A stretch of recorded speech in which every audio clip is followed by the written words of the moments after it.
Pas du tout.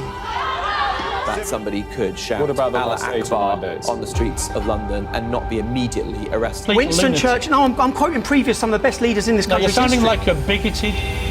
In 1937, Winston Churchill said of the Palestinians, I quote, "I do not agree that the dog in a manger has the final right to the manger, even though he may have lain there for a very long time. I do not admit that right." What happens when our leaders hold such views? Well, I think all white men should have a black man as a slave or a black woman as a slave, you know? Their values have a huge impact on the world and the people living in it. People like me and you. And it can seem as though our voting power has little or no effect. So if voting can't help us, what can we do? Today's story is devastating and an important reminder about the power of the people we elect into office. But it's also the story of an underdog who dared to speak truth to power, and how his voice may have saved the lives of thousands of people. But before we get started, if you're new here, consider subscribing to the channel. We are going to be exploring loads of important subjects about our world. Okay, back to the video. The fateful hour of 11 has struck, and Britain's final warning to Hitler having been ignored, a state of war once more exists between Great Britain and Germany. The world is at war. As Nazi Germany advances, poised for an early victory, Britain turns to the bulldog for courage and leadership. Winston Churchill was born in the Victorian era in 1874. So when he comes to the helm at the start of the war, he is already in his 60s, a man quite literally from a different era, in a period of history when the world was already changing so rapidly. He was of aristocratic ancestry, he was a military man, and he was at one time a liberal. He leads the country in war and is loved by the masses. No propaganda could be more convincing than this simple truth, the unvarnished story of a nation's faith in its great leader.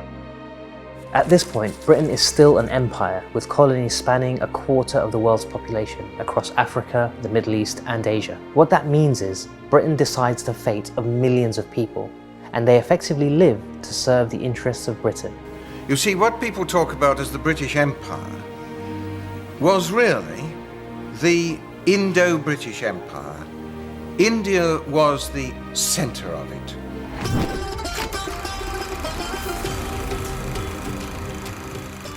As Britain's largest colony, India provided over 2 million soldiers for the war efforts and was also being used as a hub for the military in campaigns against the Japanese. This meant much of India's crops, food rations and other resources were diverted away from the local population to prioritize soldiers and the army. So with all eyes focused on the fighting, a major tragedy was brewing. Prior to the partition, this is what India looked like. And this is Bengal, now made up of Bangladesh and West Bengal. And if you don't know, the people of Bengal love rice. Most people in Bengal were subsistence farmers, getting by with what they grew, but in 1942 they were hit by a cyclone that destroyed the year's harvests. In the case of a shortfall though, they could rely on imports from neighbouring Burma. Burma was also a part of the British Empire, but in 1942 Japan had invaded. So this pressured Britain onto the back foot, and their reaction was a scorched earth policy of destroying transport vehicles which, along with its capture, blocked Burma from supplying any stocks.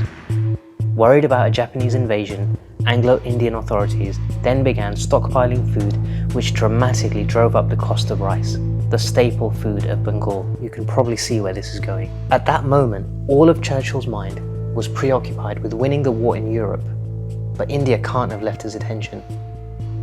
Things are going from bad to worse. Great mismanagement and weakness are causing unrest and disturbance to 300 million primitive people whose well-being is in our care. In Bengal, thousands begin to starve. The poorest are hit hardest because they can no longer afford to buy food. লোকের তো বহু লোক মরেছে এবং কঙ্কাল সার দেহ মানুষের সেই অবস্থা দেখলে ভয় লাগে। একটা মানুষকে দেখলে যে মানুষ না, এটা প্রেতাত্মা, এরকম ভয় হবে, এরকম মানুষের অবস্থা। কেউ এখানে আমার এই প্রতিবেশী একটা ফ্যামিলি মেয়ে বিক্রি হয়ে গেল, অদ্ভুত ব্যাপার। ভাবতে পারা যায় না। অনেক ফ্যামিলি তো আর ফিরে আসেনি, যা চলে গেছে তাদের আর পথে ঘাটে না খেতে পেয়ে রাস্তায় হুঁচুট খেয়ে পড়ে পথে ঘাটে মরছে। কোথায় চলে গেল, কোথায় মরলো, কি হলো তার কোনো খোঁজ খবর নেই। এরকম হয়েছে চরম অবস্থা, দুর্ভিক্ষে। Calls for help eventually reached Whitehall, and what did Churchill decide? He decided, with guidance from his advisors, not to send aid to India. Churchill's defenders will say that to send aid to India would have stretched the empire thin, or that Japanese boats would have sunk aid vessels, and yet food was still being stockpiled for the army and being sent to Europe. Critics of Churchill talk about his racist ideals. I do not admit, for instance, that a great wrong has been done to the Red Indians of America or the black people of Australia. I do not admit that a wrong has been done to these people by the fact that a stronger race, a higher grade race, a more worldly wise race, to put it that way, has come in and taken their place. I don't think that you can conclude that Churchill caused the famine, but his and his cabinet's racist views made it easy to overlook all those deaths. So if these were the views of the great leaders of the time, how could anyone do anything to make a difference? One of the remarkable findings which I was very struck by when it became clear to me as I studied famine, that there had never been a famine in a democratic country. Famines are a characteristic of old colonial rule, military dictatorship, one-party political state. And the reason for it is very simple, that famines are easy to prevent. But if you're in a dictatorial regime, like a military governor, you don't suffer from famine. Other people may die, millions may die, but your life goes on uninterrupted. This is Amartya Sen, economist and philosopher. He actually lived through the Great Bengal Famine of 1943 as a child, and later in life went back to investigate it to figure out its causes and effects.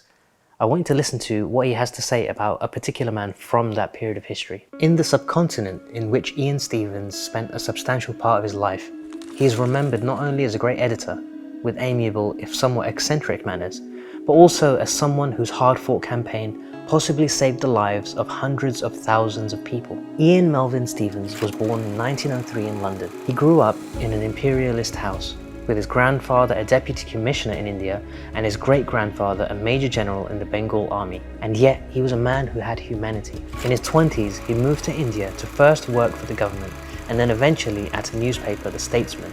This is what he says. During the journey, I felt dubious whether I'd really like the post.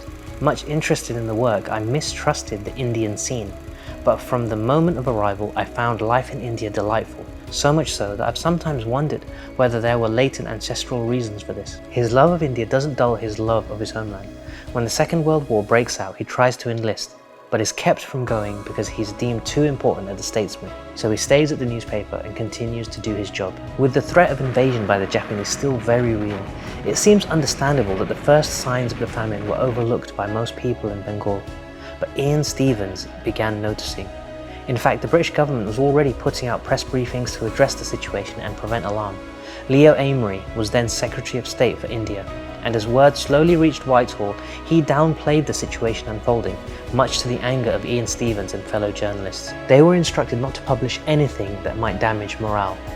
That included the tragedy that was playing out before them. Despite government pressure on newspapers, Ian Stevens took the bold step of going against the censorship, breaking with authority, and reporting the truth. These images were published in weekly editions of The Statesman, a powerful indictment on the administration of Bengal. In a time without social media or televised news, imagine the impact of these images on the British public. Shortly after, Amery changes his tone and advises the British government on the full gravity of the situation.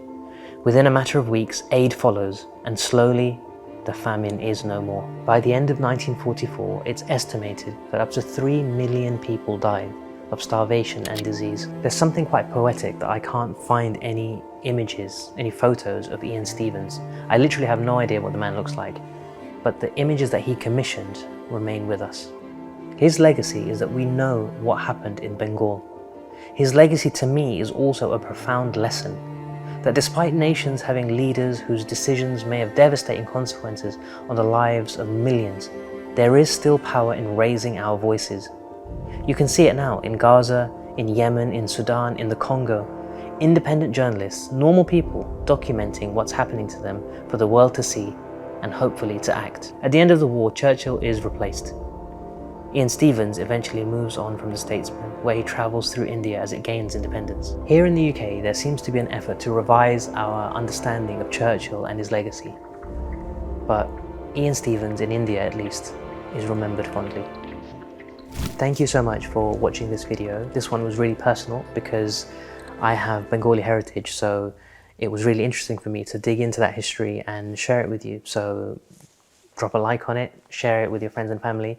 And if you haven't seen, last month I did a video on Musab Hassan Yusuf, the son of Hamas, which may be an interesting watch right now with what's going on in Gaza to better understand how those politics and dynamics play out in that region.